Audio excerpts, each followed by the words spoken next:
ABC մեդիայի հարգելի հետևորդներ, այս պահին մենք ուղիղ հեռարձակմամբ աշխատում ենք Արցախի ներկայացուցչությունում, որտեղ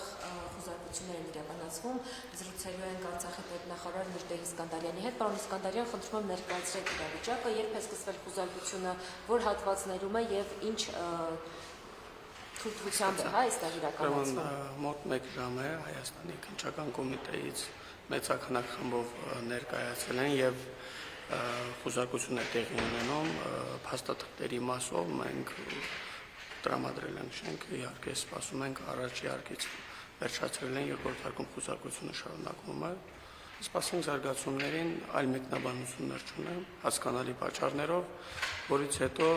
Արցախի իշխանությունները իրենց հստակ դիրքորոշումը կարտահայտեն։ Դուք կապում եք սա 3 այստեղ տեղի ունեցած լսումների հետ։ Եկեք մեկնաբանություններ չանենք,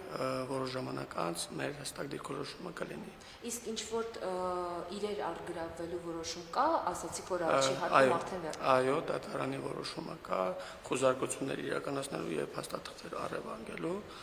սպասենք զարգացումներին։ Դուք գիտեք ինչ փաստաթղթեր են արգրավելու։ Դա ոչ։ Իսկ առաջին հարկում կան ինչ որ իրեր, որ արդեն արգրավելու համար Այս պահին ոչ։ Նշել են ինչքան կտևի խուզարկությունը վերելու։ Ոչ։ Սպասենք զարգացումներին, որից հետո արդեն բարձ կլինի, կհայտարարենք ինչ ընթացք է ստանում։ Շնորհակալություն։